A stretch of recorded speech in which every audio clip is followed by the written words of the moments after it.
Assalamu alaikum. Less than 30% of cases of acute sore throats are of bacterial origin and may benefit from antibiotics. But how is it possible by the use of simple clinical scoring systems to identify those patients who would require and benefit from antibiotics and those who wouldn't? The vast majority of acute sore throats are caused by viruses and does not require any antibiotics. But even for the less than 30% who are caused by bacteria, the condition is usually self-limiting, and the risk of progression to a serious complication is less than 1%. In the UK, around 3.5 million appointments per year are made to see a GP for acute sore throats. And in about 2/3 of these 3.5 million appointments, antibiotics would be prescribed. This is roughly double the required amount of antibiotic prescriptions to treat a condition that is mostly of viral origin. Despite the self-limiting nature, antibiotics are overprescribed for sore throats more than any other condition. Distinguishing between a viral and a bacterial origin of the sore throat is one of the main considerations. No single symptom or sign can be used alone to differentiate between the two major categories. But combination of factors have been used in several clinical prediction tools to differentiate between a viral and a bacterial etiology of sore throat. A national clinical guideline, the signed Scottish Intercollegiate Guidelines in 2010 has looked into this. It addressed the problem of differentiating between a viral and bacterial origin clinically. The most common bacterial pathogen is group A beta hemolytic strep, for which antibiotic may be considered.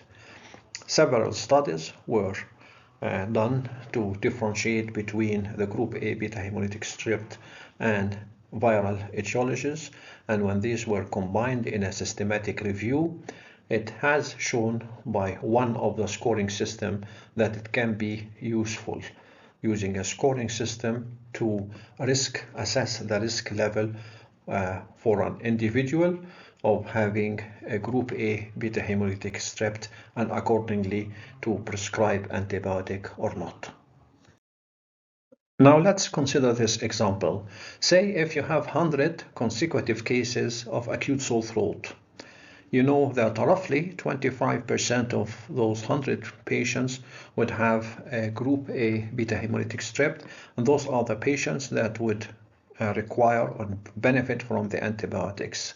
The real question is, how can you identify those 25% out of the whole lot to avoid giving the 75% an unnecessary antibiotics and to treat the 25% who need the antibiotics?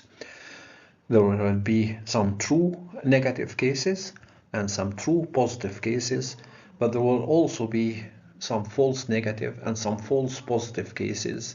So there would always remain a certain degree of ambiguity in the risk stratification of those patients. Now, generally speaking, the clinical scoring systems are good at identifying the true negative cases if the scores are very low. If the scores are 0 or 1 or even 2, then it's very unlikely that those patients would have a group A beta hemolytic strep. These are the gray circles here, and they can avoid having an unnecessary treatment.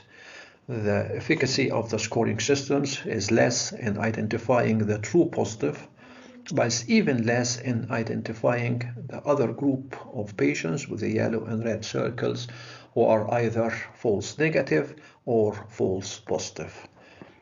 A sensitivity test suggests that roughly using clinical scoring systems, one would miss 25 to 50% of patients who have a group A beta hemolytic strep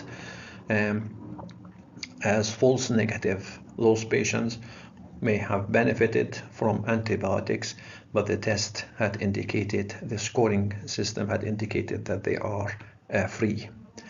And the specificity test would say that 20 to 40% of the cases would be labeled as having a group A beta hemolytic strep with a negative throat swab or culture, that is to say a false positive.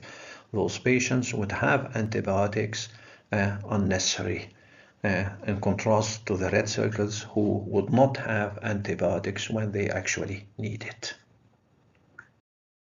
We'll go through 3 clinical scoring systems that are currently used for risk stratification of acute sore throat patients. The first is the Centor score, which was developed in the USA in an emergency department setting as early as 1981. It's limited to patients who are at least 15 years of age. The Centor score gives 1 point for each of the following 4 items. If there is tonsillar exudate, if there is tender anterior cervical lymph nodes, and a history of fever more than 38 degrees centigrade, and absence of cough. So the maximum possible score would be 4 if you get these 4 points together. The likelihood of having a group A beta hemolytic strep infection increases with the increasing Centor score. So if the Centor score is 0, that is to say you have not scored anything in the 4 items, the body temperature is less than 38, there is a cough, there is no cervical lymph nodes tenderness or swelling, and there is no tonsillar swelling or exudate, the score is 0, chances are less than 2.5% that there is a group A beta hemolytic strep. If you have only 1 positive item out of the 4, you score 1, the chances would increase to between 6 and 7%. 2 items, the chances would still be around 15%. 3 items, then the chances would be more than 30%, about a third of the cases would possibly have a group A, and all the 4 items, the chances are more than 50%. You are more likely than not that there is a group A beta hemolytic strep. The guidelines would advise that if the score is 3 or 4, then antibiotic prescription should be considered. The Centor score is simple and rapid and has been endorsed by the National Clinical Guidelines, the SIGN 2010, which gave a recommendation that the Centor Clinical Prediction Score should be used to assist the decision on whether to prescribe an antibiotic or not, but cannot be relied upon for a precise diagnosis. It just helps to decide whether antibiotics are needed if the score is 3 or 4 or not. The same guidelines had suggested that using throat swabs should not be carried out routinely in the primary care management, as the clinical scoring system would provide equal information. The Centor score was also endorsed by the National Institute of Clinical Excellence guidelines, would also suggest the use of the Centor score or other clinical scoring systems to advise whether immediate antibiotic prescription should be given for a patient with acute sore throats who have a score of 3 or more, when the risk of having a streptococcal infection is between 1/3 and 1/2. The Centor score can only be used for patients who are 15 years or more, and the age of the patient was not considered in the criteria of the Centor score. A modification of the Centor score by McIsaac and his colleagues had added the age of the patient to the criteria of the Centor score. So if the patient's age is between 3 and 14, you can add 1 point. If the patient age is more than 45, you subtract 1. And if the patient age is between 15 and 44, then there is 0. You can add 0. This is taking into consideration that group A beta hemolytic strep is more prevalent in the group of patients between 5 and 15. That's why a +1 can be added to patients in this age group. The McIsaac score, the modified Centor score, is basically the 4 criteria of the Centor score: temperature above 38, no cough, cervical lymph nodes tender or swelling, and tonsillar exudate or swelling. These are the 4 items of the Centor score. To this you may add the age factor. If patients are below 15, then they would have 1 point. If the patient are more than 45 years of age, then you subtract 1 point, and between 15 and 44 you get a 0. And again, the likelihood of having a group A beta hemolytic strep increases with the increase in the score. So at a score of about 0, the chances is almost 1%. If there is at 1, if there is only 1 factor of this, the chance is about 10, and it increases gradually. The maximum score would give you a chance of about 50% that there is a group A beta hemolytic strep. Then came a third clinical scoring system, the FeverPAIN criteria, which was developed in the UK in a primary care setting in 2013 and was endorsed by the National Institute for Health and Care Excellence, which recommended the use of either the FeverPAIN or the Centor score to risk stratify patients with acute sore throat. The FeverPAIN scoring system incorporates 5-point scale with 1 point for each of the following. If there is fever, this is the fever part of the FeverPAIN scale. During the previous 24 hours before the consultation, then you get 1 point. The pain is a P for purulent on the tonsil, pus on the tonsil, and an A if the patient attend rapidly within 3 days from the onset of symptoms, if you attend consultations rapidly, and an I for an inflamed tonsils, severely inflamed tonsils, plus the pus on the tonsils, and an N for no cough or nasal congestion or drip. So this would give you the 5 points scale for the FeverPAIN criteria. Then 3 clinical decisions can be taken from there. If the score is 0 or 1, then no antibiotics are required. If the score is 2 or 3, then you can either give the patient a delayed prescription for antibiotics to use it only if symptoms gets worse or does not improve in 3 days. Around 2/3 of people who have the delayed prescription will not use it. If the score is between 4 and 5, then the patient would require immediate prescription for antibiotics. This is a quick comparison between the 3 clinical scores. Starting with the Centor, these are the 4 criteria for the Centor. The number 1 criteria is that there should be no cough, and this is repeated by the other 2 scoring systems. The FeverPAIN would add no cough or rhinitis. The other factor is history of fever. This would be repeated also with the McIsaac, and it will specify that the temperature should be more than 38 degrees, and the FeverPAIN would insist that this should be in the preceding 24 hours before the examination. So these are 2 of the 4 factors. The third is tonsillar exudate. This is the same in the McIsaac and the same with the FeverPAIN.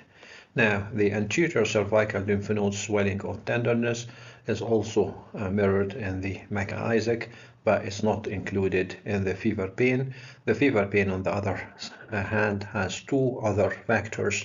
One of them is quick or rapid presentation within 3 days of the onset of the symptoms, and the other is, in addition to tonsillar exudate, there will be a severely inflamed pharynx or tonsil. On the McIsaac, there would be one added factor, that of the age, where age before 15 years would add a point, and more than 45 years you would lose 1 point. Note that with very low scores, like a 0 or a 1, both the Centor and the McIsaac would have very low chance of having a group A beta hemolytic strep. With the FeverPAIN, the probability is higher. With a FeverPAIN score of 1, the probability is about 16%. This is almost double the probability for the other two scores. Note that the FeverPAIN is actually designed to risk stratify not only group A beta hemolytic strep, but beta hemolytic strep in general, including other groups like group C and group G. Now, the maximum possible score for the three of them would give a probability of between 56% or so and 63%. This will be the maximum. So there will always be a chance of missing maybe somewhere between 40 or 50% of the patients infected with group A beta hemolytic strep, even with the highest possible score of the three different scoring systems. This is a graphic comparison between FeverPAIN and Centor score for the same group of patients. You could see a group 5 score for the FeverPAIN. This is unique because there is no group 5 for the Centor score. This is the highest possible probability of identifying the beta hemolytic strep. Otherwise, the comparison shows that they are fairly similar. With different grades, sometimes the Centor would pick up more or the FeverPAIN would pick up more. They are fairly similar, except that with a grade 5, score 5 for the FeverPAIN, this is the highest possible probability. Now, comparing the high scores of the Centor versus the high scores of the FeverPAIN in 100 consecutive cases of acute sore throat, would show that with the Centor scoring, it would identify the true negative cases, the gray ones here, in 73%. The FeverPAIN would identify 82% of the true negative cases. And the true positive, the Centor would identify 4, and the FeverPAIN would only identify 1 true positive. And then there would be false positive cases for about 11 cases in the Centor and only 2 cases in the FeverPAIN. And then the false negative cases will be 12 in the Centor and 15 in the FeverPAIN. So this is just a graphic comparison between the two scores. It would show that with the high scoring, FeverPAIN is better at identifying the true negative. The Centor scoring would be better at identifying the true positive cases. Other clinical scoring systems were also suggested, including the Walsh clinical prediction rules, which adds 1 further point for a contact between the patient and another patient who has a group A beta hemolytic strep tonsillitis. So if he is in direct contact with another patient with approved tonsillitis, he will get an extra point. There are other systems as well that incorporates the patient's own perception of his problem, like a home score for identifying the pharyngitis. A randomized controlled trial had looked into applying the suggestions of the FeverPAIN stratification of risk in prescribing antibiotics for patients with acute sore throat. So if you have a low probability with a FeverPAIN score of 0 or 1, patients will not be offered antibiotics. If there is a moderate risk with FeverPAIN score 2 or 3, that the patient will be provided with a backup prescription, not for immediate use, but to be used if his condition is not getting any better or is getting worse. and with a high risk patients who score 4 or 5, they will be given an immediate prescription for antibiotics. And the results showed that there was some improvement in the symptoms, statistically improvement, perhaps not clinically significant, but it was statistically significant. There was also reduced antibiotic use using this strategy. About 27 to 29% less antibiotics were used.